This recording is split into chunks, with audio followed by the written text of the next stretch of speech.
بسم اللہ الرحمن الرحیم نحمدہ ونصلی علی رسولہ الکریم اما بعد۔ کتاب ہے حضرت تھانوی رحمۃ اللہ علیہ کی، جس کا نام ہے اسلامی شادی۔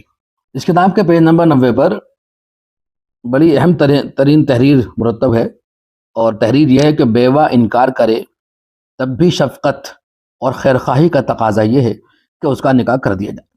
ہمارے سماج میں ایک تو بیوہ کے نکاح کا کوئی معقول بندوبست نہیں ہے، بیوہ عورت ہو جاتی ہے اور بیوہ ہی رہتی ہے کبھی کبھی تو، اور اگر کوئی ترتیب بنتی ہے تو وہ بڑی مشکل سے بنتی ہے، اور ایسے بھی سامنے آتا ہے جوان لڑکی بیوہ ہو جاتی ہے، اگر ایک بچہ اس کے ساتھ ہے یا بچوں والی ماں ہے تو اس کا نکاح بہت مشکل ہو جاتا ہے۔ یا کبھی ایسا ہوتا ہے کہ بیوہ عورت ہوتی ہے اور اس سے لوگ کہتے ہیں کہ آپ نکاح کر لیجئے تو وہ انکار کرتی ہے۔ ایسی حالت میں کیا کرنا چاہیے؟ اگر بیوہ عورت انکار کرتی نکاح کرنے سے تو اس کے پیچھے کیا بات ہوتی ہے جس کی بنا پر وہ عورت انکار کرتی ہے؟ حضرت تھانوی رحمۃ اللہ علیہ نے اس نقطے پر گہری نظر ڈالی ہے، اور حضرت نے کہا ہے کہ بیوہ انکار کرے تب بھی شفقت اور خیرخواہی کا تقاضا یہ ہے کہ اس کا نکاح کر دیا جائے۔ حضرت حکیم الامت تھانوی رحمۃ اللہ علیہ لکھتے ہیں کہ بعض لوگ کہتے ہیں کہ ہم نے پوچھا تھا وہ راضی نہیں ہوتی، یعنی کہ بیوہ عورت سے پوچھا تو تھا، اس نے منع کر دیا۔ حضرت تھانوی کہہ رہے ہیں کہ مجھ کو اس کے اندر بھی کلام ہے کہ پتہ نہیں طریقہ پوچھنے کا کیسا تھا، کہ جو طریقہ پوچھنے کا ہوتا ہے کیا اسی طرح پوچھا تھا؟ یہ چلتی ہوئی بات کہہ کر الزام اتار دیا، یعنی کہ پوچھنے کا جو طریقہ ہوتا ہے کہ اسے لگے کہ کرانا چاہتے ہیں نکاح، اس طرح سے پوچھا تھا، یہ ویسی روا ربری میں فارمیلٹی پوری کرتی تھی۔ آگے کہہ رہا ہے پوچھنے پر جو بیوہ انکار کرتی ہے اس کی وجہ یہ ہے کہ وہ جانتی ہے کہ اگر میں ایک دم سے راضی ہو جاؤں گی تو خاندان کے لوگ یہی کہیں گے کہ یہ منتظر ہی بیٹھی تھی۔ کیا سمجھ میں آ رہا ہے؟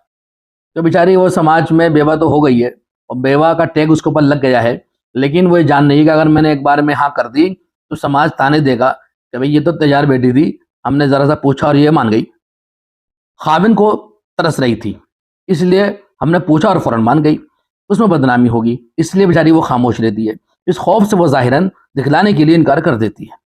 ہونا یہ چاہیے کہ اس کو اچھی طرح مصلحتیں بتلاؤ۔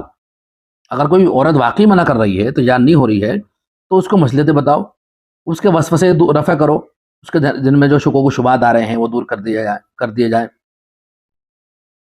شفقت اور اہتمام سے گفتگو کرو، اس کو سمجھاؤ نکاح کے فوائد اور نہ ہونے کے نقصانات۔